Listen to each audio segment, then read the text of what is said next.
8 ദിവസം യുദ്ധം ചെയ്യാനുള്ള മിസൈൽ ശേഖരം മാത്രമാണ് അമേരിക്കയുടെ കയ്യിലുള്ളത്. അത് കഴിഞ്ഞാൽ ആണവായുധങ്ങൾ പ്രയോഗിക്കേണ്ടി വരുമെന്ന് മുന്നറിയിപ്പ് നൽകിയിരിക്കുകയാണ് മുൻ അമേരിക്കൻ പെന്റഗൺ ഉപദേഷ്ടാവ് ഡഗ്ലസ് മാക്ഗ്രസ്റ്റർ. വിദേശ രാജ്യങ്ങൾക്ക് ആയുധങ്ങൾ കയറ്റി അയക്കുന്നത് നിർത്തിയില്ല എങ്കിൽ അമേരിക്കയുടെ അവസ്ഥ പരിതാപകരമാകും.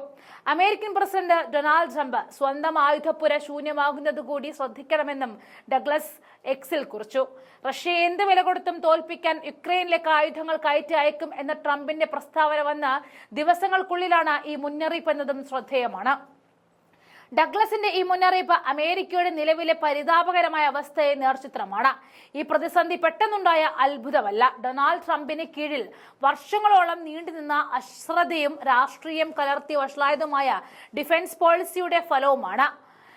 ഡഗ്ലസ് ഒന്നിലധികം പ്രതിരോധ സ്രോതസ്സുകളും പറയുന്നതനുസരിച്ച് ടമോഹോക്ക് ക്രൂയിസ് മിസൈലുകൾ, സ്റ്റാൻഡേർഡ് മിസൈലുകൾ, പാട്രിയറ്റ് ഇന്റർസെപ്റ്ററുകൾ എന്നിവയുടെ പ്രധാന ശേഖരം അമേരിക്കയിൽ തീർന്നു കഴിഞ്ഞിട്ടുണ്ട്.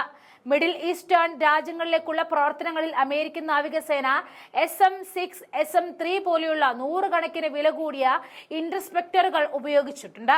ഇത് ആയുധ ശേഖരത്തെ പ്രതിസന്ധിയിലേക്ക് തള്ളിവിട്ടു.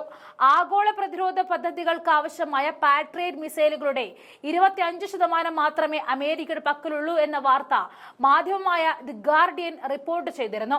അന്നിത് യുക്രൈനിലേക്കുള്ള ആയുധ കയറ്റുമതി മരവിപ്പിക്കാൻ അന്നത്തെ അമേരിക്കൻ പ്രസിഡന്റ് ജോ ബൈഡനെ പ്രേരിപ്പിച്ചിരുന്നു.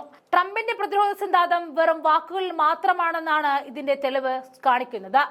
ആഗോള രാജ്യങ്ങളുമായുള്ള പങ്കാളിത്തങ്ങളിൽ നിന്നും ട്രംപിന്റെ പിന്മാറ്റം അമേരിക്കയുടെ മിസൈൽ ഉൽപാദനം കൂടുതൽ കഠിനവും ഒറ്റപ്പെട്ടതുമാക്കി. ബജറ്റ് സ്ഥിരതയ്ക്കും ഉൽപാദന ശേഷിക്കും വേണ്ടിയുള്ള പെന്റഗൺ അപേക്ഷകൾ ട്രംപ് നിരന്തരം അവഗണിക്കുകയാണ് ചെയ്തത്. ഇറാൻ, ഉത്തര കൊറിയ, ചൈന എന്നീ രാജ്യങ്ങളുമായുള്ള സംഘർഷങ്ങൾ തീവ്രമായതോടെ നിർണായക യുദ്ധ ആസ്തികൾക്കായുള്ള വിതരണ ശൃംഖല തകർച്ചയുടെ വക്കിലേക്കെത്തി.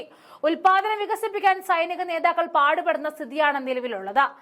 PAC-3 ഉൽപാദനം 4 ഇരട്ടിയാക്കാനുള്ള പദ്ധതികൾ ഇപ്പോൾ നടന്നുകൊണ്ടിരിക്കുകയാണ്. നേവി അഡ്മിറലുകൾ നിലവിലെ മിസൈൽ ഉപയോഗം സുസ്ഥിരമല്ല എന്ന് വ്യക്തമാക്കി കഴിഞ്ഞു. പാട്രിയറ്റ് ബറ്റാലിയനുകളെ 15-ൽ നിന്നും 18 ഉയർത്തുവാനുള്ള ശ്രമങ്ങൾ നടന്നുകൊണ്ടിരിക്കുകയാണ്.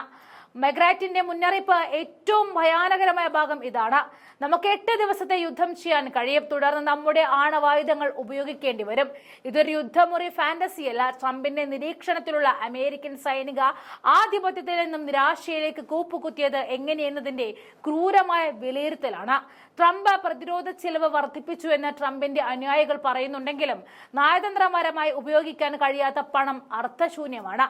ദേശീയ സുരക്ഷയെക്കുറിച്ചുള്ള ട്രംപിന്റെ സിദ്ധാന്തം ഒരു സിദ്ധാന്തമായിരുന്നില്ല. അത് അമേരിക്ക യഥാർത്ഥ സംഘർഷത്തിന് തയ്യാറാക്കുന്ന ഒരു PR പ്രചാരണമായിരുന്നു. ആഗോള ഭീഷണികൾ വർദ്ധിച്ചു വരുന്ന ഒരു കാലഘട്ടത്തിൽ ട്രംപിന്റെ സൈനിക പാരമ്പര്യം ക്ഷയിച്ചുകൊണ്ടിരിക്കുകയാണ് എന്നാണ് ഇതിലൂടെ വ്യക്തമാകുന്നത്.